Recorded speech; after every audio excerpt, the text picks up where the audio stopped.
हाँ जी, welcome to दिल से हिस्ट्री अगेन। और जैसा कि पहले हमने कहा था कि हम पार्ट 2 जो है बहुत जल्द लेके आएंगे, causes of the first world war. आपने पार्ट 1 देखा होगा, अगर नहीं देखा तो प्लीज़ उसे ध्यान से देखें।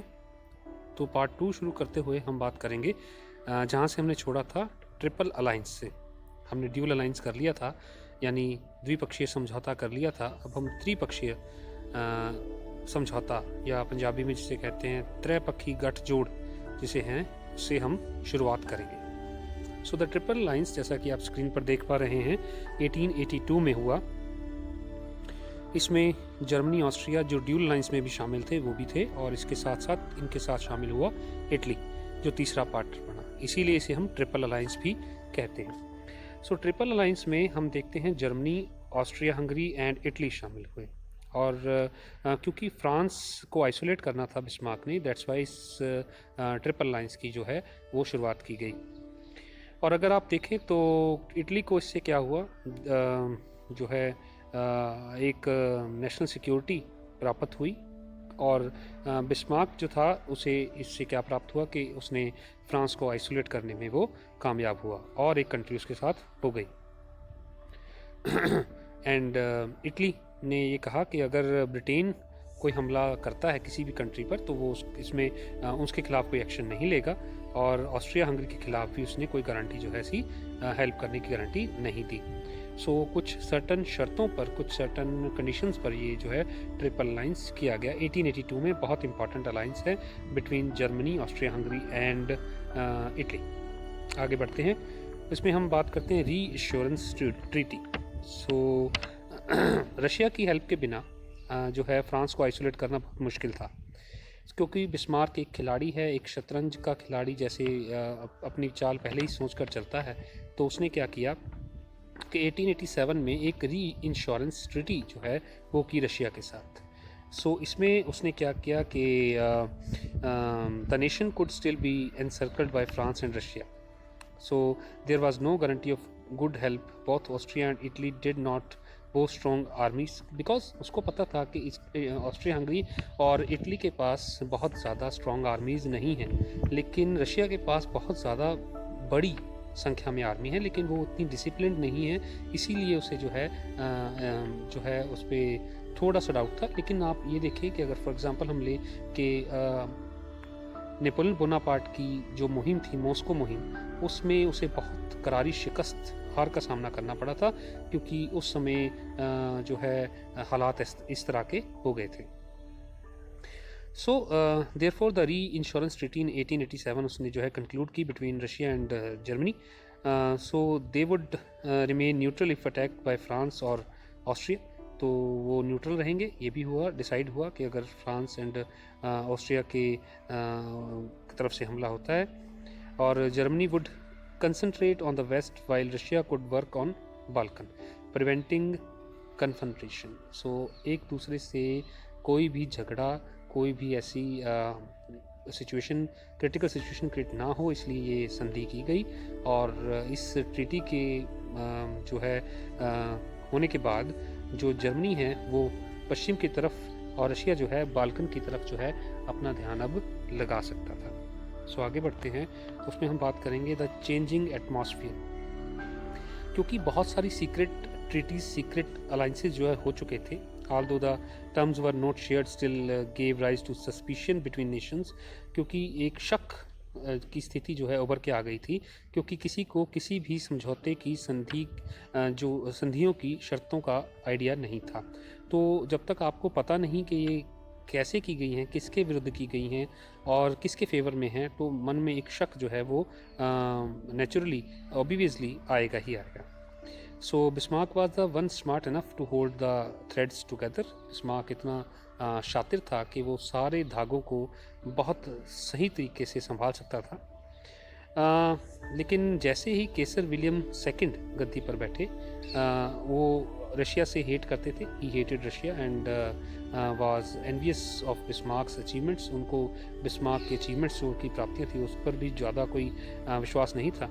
सो उन्होंने बिस्मार्क को फोर्स किया कि आप इस्तीफ़ा दे दें, और ये भी डिसाइड किया कि जो 1887 की री इंश्योरेंस ट्रीटी थी उसको रिन्यू ना किया जाए। So, to many countries this was a surge sign that a storm of war was on the rise। तो ऐसे लगता था कि अब हालात ऐसे आ गए हैं कि इतनी क्रिटिकल सिचुएशन को बिस्मार्क के अलावा कोई और संभाल नहीं सकता और अल्टीमेटली वॉर जो है इनएविटेबल है, होकर ही रहेगी। आगे बढ़ते हैं।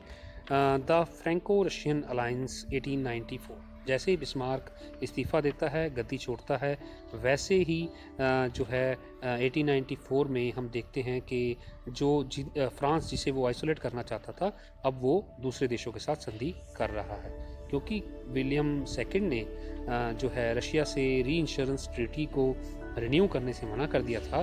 तो अब फ्रैंको रशियन अलायंस हम देखेंगे 1894 का। When Germany did not renew the reinsurance treaty Russia felt threatened. जब उसने ऐसा नहीं किया तो रशिया को खतरा महसूस हुआ। While this was the case, France and Russia had an improving relationship. तो नेचुरली दुश्मन और दुश्मन इज इक्वल टू दोस्त, minus and minus is equal to plus हो जाते हैं, तो वैसे ही हुआ। So France provided Russia with cheap loans for rail construction. Rail के लिए, रेल संसाधनों के लिए फ्रांस ने बहुत जो है कम ब्याज पर जो है रशिया को कर्जा दिया और सस्ते दामों पर लोन दिया। और जैसे कि हम बात करते हैं, this saw what was going on with the triple lines, त्रिपक्षीय गठजोड़ में जो हो रहा था उसकी तरफ भी इनकी नज़र थी और इन्होंने एक डिफेंसिव एक समझौता करने की जो है शुरुआत की और ये हुआ फ्रैंको रशियन अलायंस, जिसमें कौन कौन सी पार्टीज़ हैं स्टूडेंट्स? France and Russia. 1894 में ये हुआ। आगे बढ़ते हैं।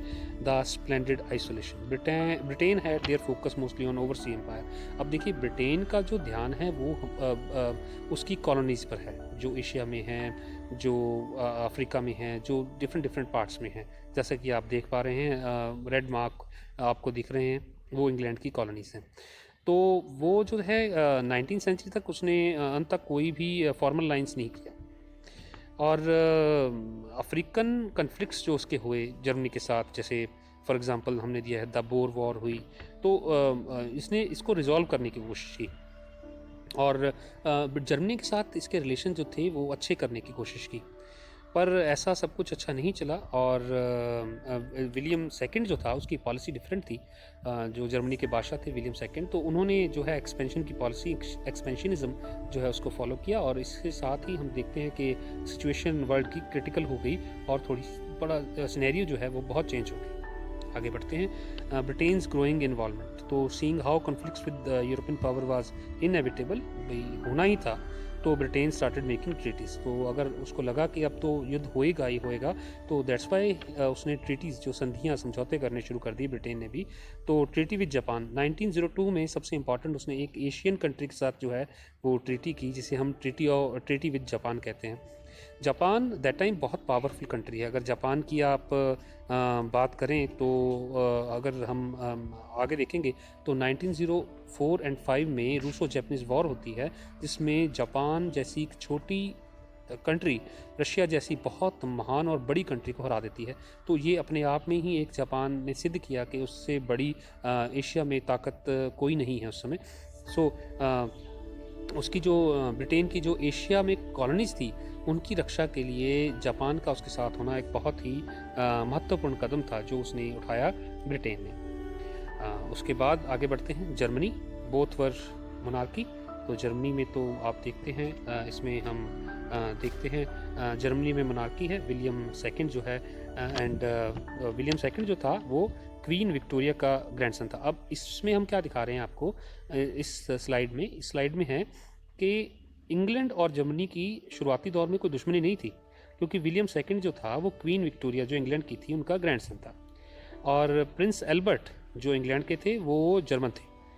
Germany would be great trading partner. तो इंग्लैंड और जर्मनी बहुत अच्छे ट्रेडिंग पार्टनर थे और German philosopher scientist highly regarded in Britain. तो इंग्लैंड में जर्मन फिलोसफर और जर्मन जो साइंटिस्ट हैं उनका बहुत सम्मान किया जाता था।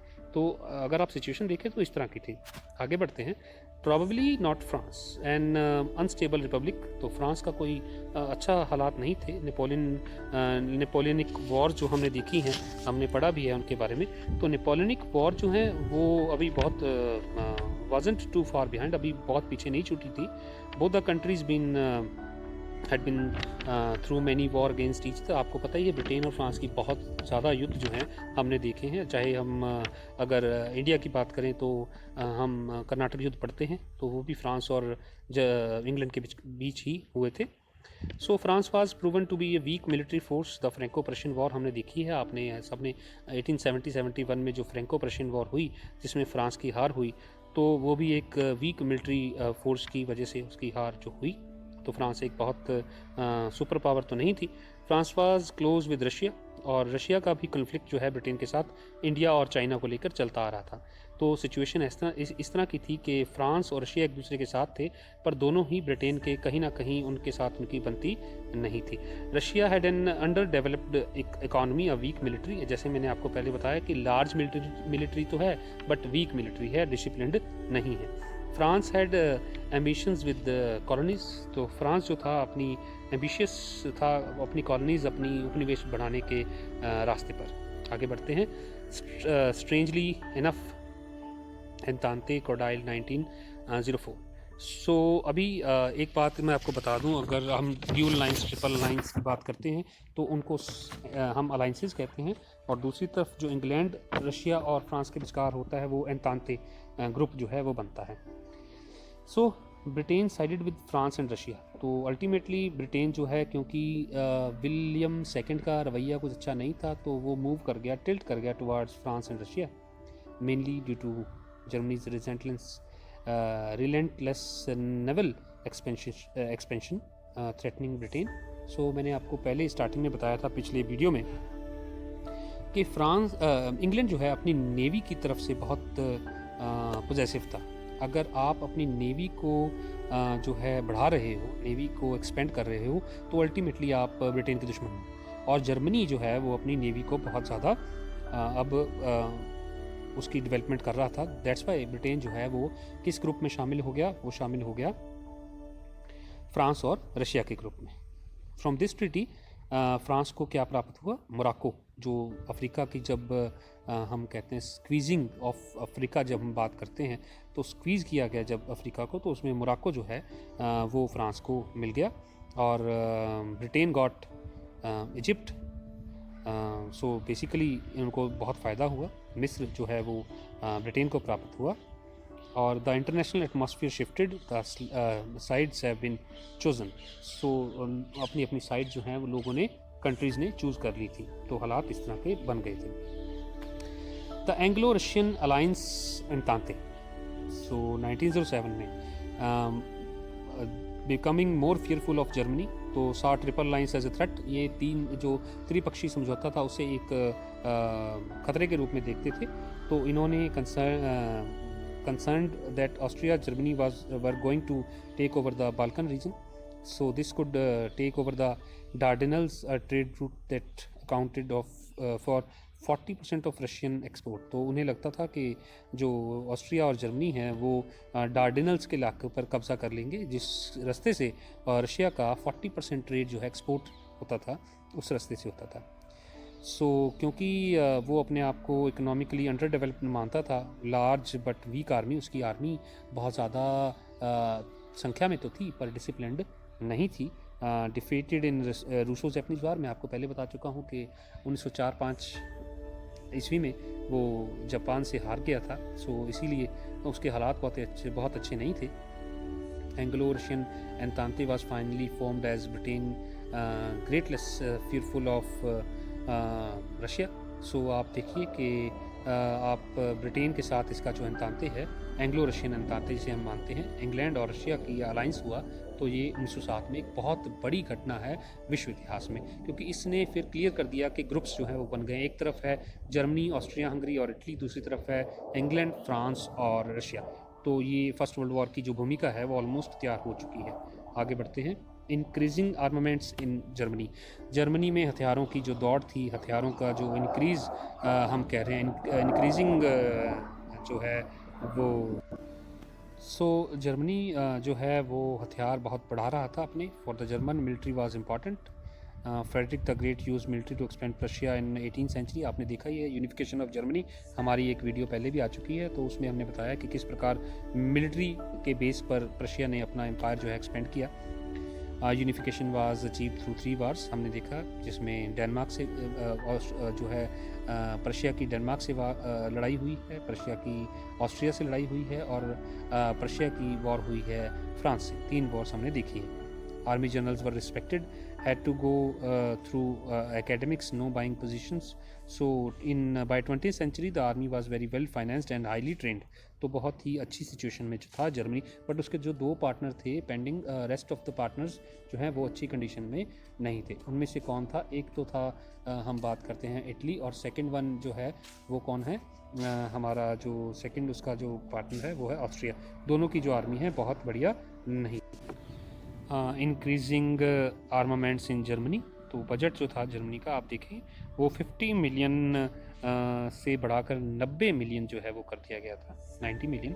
The size of army increased, however many thoughts that allies were weak. उसके जो हैं अलाइज थे वो वीक थे, जैसा कि हम पहले ही बता चुके हैं। सो आगे बढ़ते हैं। France attempt to follow up. France बहुत डरता था जर्मनी से, बिकॉज 1871 में देख चुके हैं जिसमें वो हार गया था, और अपनी जो है कॉलोनीज़ को इंक्रीज़ करना चाहता था वो। तो उसे आप देखें कि increase the terms of service for soldiers to 3 years in 1913। उसने जो है कर दिया, एक्सटेंड कर दिया अपनी जो है सर्विस अपने सोल्जर्स की। This concern Germany as Britain was already very strong, क्योंकि देखिए एक डर का माहौल पैदा हो गया कि वो भी स्ट्रॉन्ग है, वो भी स्ट्रॉन्ग है, और उधर से दूसरे वाले कह रहे हैं कि ये भी स्ट्रॉन्ग है, वो भी स्ट्रॉन्ग है, तो एक फोबिया क्रिएट हो गया। उस फोबिया ने अल्टीमेटली जो है वॉर का रूप ले लिया। दिस कंसर्न जर्मनी, तो जर्मनी भी घबरा गया कि उसके साथ जो है फ्रांस के साथ इंग्लैंड है और कभी भी कुछ भी हो सकता है। और रशिया में not have a weak military but it had a large military. तो जैसा कि हम पहले बताया बहुत बड़ी मिलिट्री है, लेकिन उसकी जो है इतनी डिसिप्लिन्ड आर्मी नहीं है। So in the war attrition they stood chance to win, तो उनका चांस जो था जीतने का था। सो आगे जो हम बढ़ते हैं, तो Russia attempts to follow up after the Russo Japanese war. Russia knew its situation, तो रूसो जैपनीज वॉर में हारने के बाद रशिया अपनी पोजीशन जो है वो जानता था। उन्होंने अपनी आर्मी को मॉडर्नाइज और एक्सपेंड करने की पूरी कोशिश की, और क्योंकि लार्ज पॉपुलेशन थी और help as soldiers and technicians जो है ये कर सकते थे। Most of the officers were noblemen, poorly trained थे, अच्छी ट्रेनिंग उनको नहीं थी। Wanted no change to the army, change कोई नहीं चाहते थे, इसीलिए थोड़ा वीक थे। Russia try to improve transport system, तो उन्होंने ट्रांसपोर्ट सिस्टम को जो है इम्प्रूव करने की कोशिश की, और इसके साथ साथ अपनी वेपनरीज जो उनके हथियार थे उनको भी मॉडर्नाइज करने की कोशिश की। आज भी वर्ल्ड में हम देखते हैं कि उधर से अमेरिका और इधर रशिया जो है हथियारों की दौड़ में बहुत आगे बढ़ चुके हैं। नेक्स्ट स्लाइड में हम देखेंगे ऑस्ट्रिया हंगरी। सो किसी टाइम तो बहुत पावरफुल था, लेकिन अब डिक्लाइन की तरफ था, और was too slow to mechanise और मॉडर्नाइज। अपनी आर्मी को मैकेनाइज और मॉडर्नाइज करने बहुत स्लो था, और ओल्ड फैशन उसके जो स्टाइल था वॉर का। रिक्रूटमेंट ऑफ जनरल्स जो थे वो करप्टेड सिस्टम था, करप्शन बहुत ज़्यादा थी, और प्रशिया से डिफीट हुआ था वॉर्स में।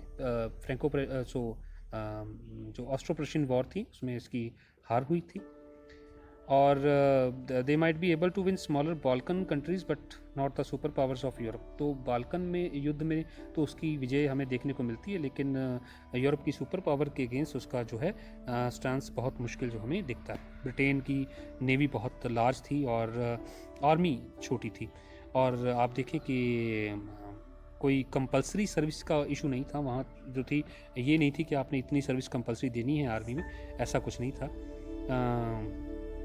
क्योंकि Britain only had enough to deal with oversea countries in Africa. In case of Boer war victory took very long to achieve. So अकेला वो भी ये नहीं सोचता था कि मैं जीत जाऊंगा हर को, चाहे पावरफुल नेवी थी, लेकिन आर्मी बड़ी जो है इतनी बड़ी नहीं थी। दैट्स वाई उसको साथी की ज़रूरत थी, और उसे मिले फ्रांस और रशिया। सो नवल रेस, इसके बारे में हम बात कर ही चुके हैं कि 1906 ब्रिटेन लॉन्च द, ये बड़ा शॉर्ट क्वेश्चन में बड़ा काम आता है, ड्रेडनॉट बैटलशिप्स। तो ड्रेडनॉट एक बैटलशिप्स जो हैं वो जो लार्जर थी, faster and better armed than anything else. So 1906 में ब्रिटेन ने इसे जो है वो लॉन्च किया। Germany responded to this by trying to improve their navy. Germany ने भी रिस्पॉन्ड किया और अपनी नेवी को जो है डेवलप किया। जर्मनी अपने राज्य को बचाना चाहता था और Britain claimed that Germany colonies were not enough number to need such a large protection. So the peaceful atmosphere of Europe began shake. अब देखिए ये तैयारी जो है ये दिखा रही है कि कोई कभी भी कुछ भी हो सकता है और वैसा ही हुआ। और नवल इसमें आगे बढ़ते हैं तो Britain built a naval base on the east coast of Scotland और जर्मनी से डिफेंड के लिए उसने ये किया। Both the countries negotiate about that, जैसे आज हमारा और चाइना के साथ बातचीत चल रही है, लेकिन ये फेल हुई, कोई इसका नतीजा नहीं निकला। और the people from both countries were supportive of the programme. दोनों कंट्री के जो लोग हैं वो बड़े सपोर्टिव थे इस प्रोग्राम के लिए। So by the 1914 Britain still had a larger navy, जिसमें 29 ड्रेडनॉट जहाज थे, but had to cover the entire world for its colony. अब देखिए उसकी डिसएडवांटेज की है क्या है कि उसके पास 29 जहाज तो हैं, लेकिन उसको अपनी सारी उपनिवेशों को भी कवर करना है। लेकिन जर्मनी के पास 17 जहाज हैं, लेकिन समुद्री जहाज हैं, but could concentrate protection on domestic ports. सिर्फ उसको डोमेस्टिक पोर्ट्स ही कवर करने हैं, तो ये एडवांटेज थी जर्मनी के पास। They had warships at points in the North Sea where they could intercept attacks from British ships. तो उन्होंने प्रॉपरली जो है अपनी पोजीशंस ली ताकि वो ब्रिटिश शिप्स से जो है उनको उनके अटैक्स इंटरसेप्ट कर सकें। However, the British knew exactly what it was doing, protect the country. Germany's navy did not. तो मतलब एक एडवांटेज ब्रिटेन को ये थी कि उसकी जो नेवी थी वो बहुत एक्सपीरियंस थी, जबकि जर्मनी की नेवी इतनी एक्सपीरियंस्ड नहीं थी। सो आगे बढ़ते हैं, एक्सपेंशनिज्म एंड इम्पेरियलिज्म। एक बहुत महत्वपूर्ण कारण है एक्सपेंशनिज्म एंड इम्पेरियलिज्म, साम्राज्यवाद जिसे हम कहते हैं, या अपने राज्य का विस्तार करना, एक्सपेंशन करना उसको। तो by the 19th century rivalries extended out of Europe. तो 19वीं शताब्दी में हम देखते हैं बहुत सारी जो दुश्मनी एक क्रिएट हुई थी because of the policy of imperialism. तो इम्पीरियलिज्म या साम्राज्यवाद एक ऐसी पॉलिसी है जिसमें सभी कंट्रीज़ अपना राज्य विस्तार, अपनी कॉलोनीज़ बढ़ाने के बारे में सोच रही थी। So nations were going out to get lands in Africa and Asia. जैसे कि आपको पता है एशिया और अफ्रीका में लड़ाई हो रही थी कॉलोनीज़ की वजह से, और concessions area that involve trading rights between different countries. तो जिस रास्ते से व्यापार होता था उस पर ज़्यादा से ज़्यादा कंसेशन चाहिए थे। By 1914, the only two African countries retaining sovereignty was Ethiopia and Liberia. तो आप देखिए क्या हालात थे। 1914 तक सिर्फ 2 अफ्रीकन कंट्रीज़ ही बची थी जिनकी सोवरेनिटी कायम थी, और वो थे इथियोपिया और लाइबेरिया। तो एक बहुत बड़ा विश्व युद्ध का ये कारण है एक्सपेंशनिज्म एंड इम्पेरियलिज्म, साम्राज्यवाद की पॉलिसी। तो वाई इम्पेरियलिज्म, तो इसके बारे में बात कर लेते हैं। Britain looking to expand itself to the Far East. तो दूर पूर्व में उसको अपना साम्राज्य विस्तार करना था, और उसके पास पहले ही बहुत बड़ा साम्राज्य था, अफ्रीका उसके पास था। फ्रांस जो है वो प्रशिया से हार के बाद अपनी जो है क्षतिपूर्ति करना चाहता था, और बड़ी सारी कॉलोनीज़ जो है वो जीतना चाहता था, एक्सपेंशन करना चाहता था। और दूसरी तरफ जर्मनी जो है उसकी जो वेल पॉलिटिक जिसे हम कहते हैं वर्ल्ड पॉलिसी, केसर विलियम सेकंड जब बादशाह बना तो उसने भी बिस्मार्क की जो पॉलिसी थी उसके अगेंस्ट जो है, क्योंकि बिस्मार्क कंसंट्रेट कर रहे थे यूरोप में, तो उन्होंने नई पॉलिसी अपनाई और अफ्रीका में और इलाकों में जैसे है उन्होंने अपनी एक्सपेंशन पॉलिसी जो है अप्लाई करने की कोशिश की। इटली जो अपना स्थान चाहता था इन ग्रेट पावर्स में, कि मेरा भी कोई स्थान हो, उनकी इकॉनमी जो है इम्प्रूवमेंट चाहती थी, और उन्होंने इसके लिए अबेसिनिया को 1896 में एनेक्स करने की कोशिश की, बट वो फेल हुआ। रशिया 2 भागों में डिवाइड था। अब देखिए रशिया के 2 भाग नहीं, उसकी सोच ऐसी है, was split between expand towards Persia Afghanistan but would lose. Turkey wanted to go for far east but could lose China.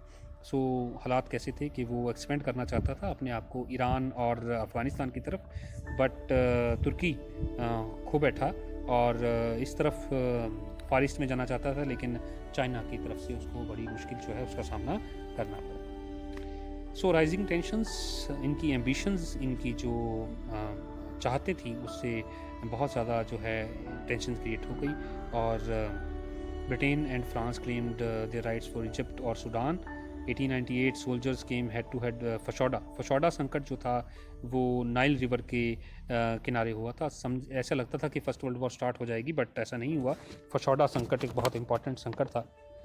Ultimately एक कॉम्प्रोमाइज़, एक समझौता हुआ और ये वॉर टल गई, और इसके बाद ये दोनों नेशंस एक दूसरे के करीब आ गई और अल्टीमेटली इनका समझौता हो गया, और फ्रेंको एंग्लो फ्रेंच अलायंस, एंतांते जिसे हम कहते हैं, वो भी यहाँ देखने को मिलता है। सो मोरक्कन क्राइसिस, आप देख सकते हैं स्क्रीन पर मोरक्को क्राइसिस, हम इसके बारे में पहले ही बात कर चुके हैं, ये भी बहुत महत्वपूर्ण कारण है मोरक्को क्राइसिस। सो मोरक्को क्राइसिस के बारे में हम बात करेंगे अगली वीडियो में। आज की वीडियो में बस इतना ही। अगर आप देख रहे हैं राइजिंग टेंशंस पर हम ख़त्म करते हैं, मोरक्को के ऊपर जो है एक और वीडियो जो है बहुत जल्द हम जो है बनाएंगे, और तब तक आप देखते रहें दिल से हिस्ट्री। और अगर अच्छा लगे, अगर आपको कोई इसमें कमी, कोई मुश्किल आप फेस करते हैं, तो प्लीज़ कमेंट्स में लिखें, और एज आई सेड के चैनल को सब्सक्राइब करें, अगर अच्छा लगे तो शेयर करें, और thank you so much for watching. अगले वीडियो में हम इसे कंप्लीट करेंगे। Thank you.